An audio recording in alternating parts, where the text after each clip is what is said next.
Oke, assalamualaikum warahmatullahi wabarakatuh. Nama saya Muhammad Nazali Yafai.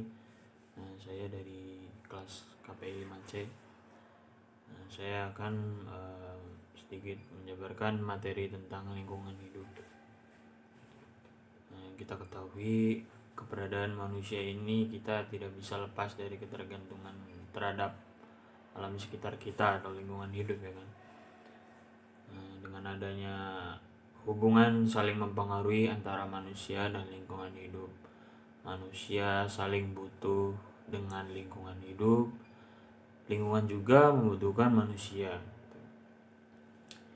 Kayak kita ambil contoh, manusia butuh hewan, misalkan ayam, untuk dikonsumsi. Ayam juga pasti membutuhkan manusia untuk diberi makan, untuk dipelihara, gitu kan. Tumbuh-tumbuhan, kita membutuhkan tumbuh-tumbuhan untuk mendapatkan oksigen, untuk hiasan juga bisa. Tumbuhan juga membutuhkan manusia untuk merawat, untuk menjaga, untuk menyirami, dan sebagainya. Jadi memang berhubungan saling mempengaruhi antara manusia dan lingkungan itu benar-benar ada, menjadi satu kesatuan yang fungsional atau bisa disebut dengan ekosistem. Dan sebagai manusia kita mempunyai sikap tanggung jawab terhadap stabilitas lingkungan, karena fitrah manusia adalah sebagai khalifah di muka bumi.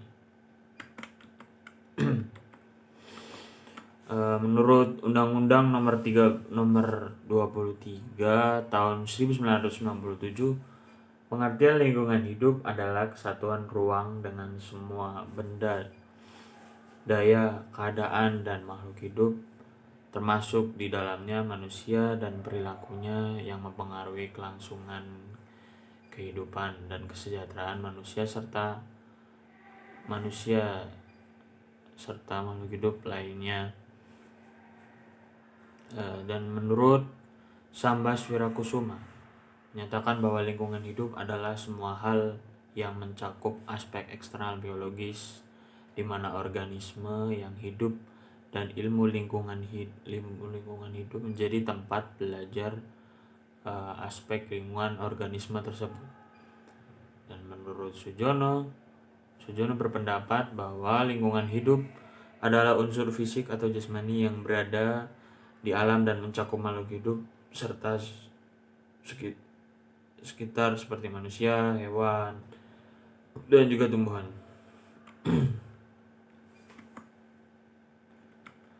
Sedangkan lingkungan hidup sebagai tempat tinggal biasanya dipelajari sebagai ilmu khusus, yaitu ekologi. Yang berasal dari bahasa Yunani. Dalam bahasa Yunani itu oikos, yang berarti rumah atau tempat tinggal, dan logos yang berarti ilmu atau ilmu tentang lingkungan. Ekologi juga menurut Otto Sumarwoto adalah ilmu mengenai hubungan timbal balik di antara makhluk hidup dengan lingkungan sekitarnya. Ada beberapa unsur penyusun lingkungan hidup. Lingkungan hidup terbentuk dari 3 unsur, yakni unsur biotik, unsur abiotik, dan unsur sosial budaya. Unsur biotik sendiri adalah lingkungan biotik atau unsur biotik adalah lingkungan hidup yang hidup gitu. Misalnya tanah, pohon, para tetangga, manusia gitu. Sedangkan unsur abiotik mencakup benda-benda tidak hidup seperti rumah, gedung, stasiun, tiang listrik, handphone, dan lain-lain. Sedangkan unsur sosial budaya merupakan unsur yang berbentuk dari aktivitas sosial dan kebudayaan yang dilakukan oleh manusia dan tersusun membentuk sebuah sistem yang terdiri dari nilai, gagasan, dan juga keyakinan atas perilaku sebagai makhluk sosial. Ada pula ayat mengenai lingkungan hidup, itu dalam Quran surat Al-Baqarah ayat 117. Allah Subhanahu wa taala berfirman, yang artinya Allah pencipta langit dan bumi, dan bila Dia berkehendak untuk menciptakan sesuatu, maka cukuplah Dia hanya mengatakan kepadanya, jadilah, lalu jadilah ia. Dan ada juga Quran surat Fusilat ayat 10, Allah Subhanahu wa taala berfirman, yang artinya dan Dia menciptakan di bumi itu gunung-gunung yang kokoh di atasnya, Dia memberkainya, dan Dia menentukan padanya kadar makanan-makanan penghuninya dalam 4 masa bagi orang-orang yang bertanya.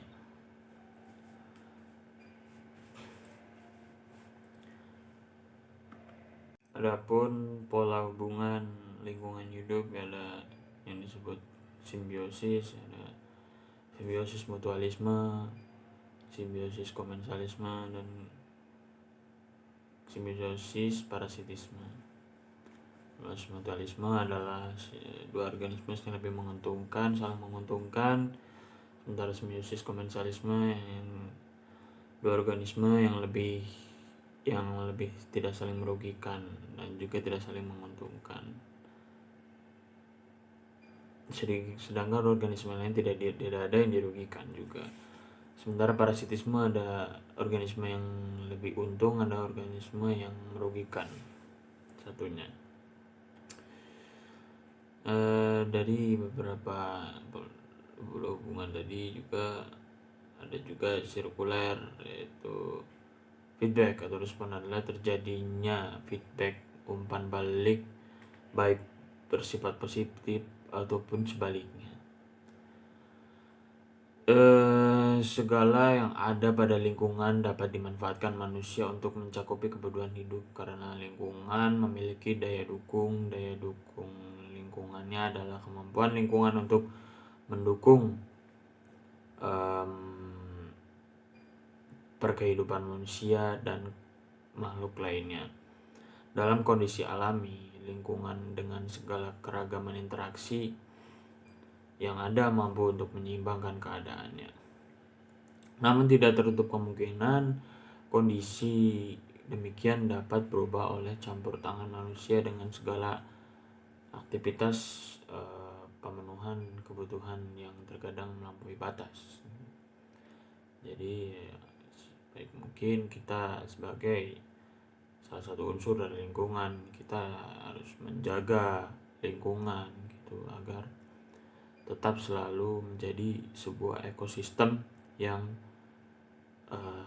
terarah gitu atau saling menguntungkan gitu ya kan. Mungkin itu aja dari saya yang dapat saya sampaikan. Kurang lebihnya saya mohon maaf yang sebesar-besarnya. Wassalamualaikum warahmatullahi wabarakatuh.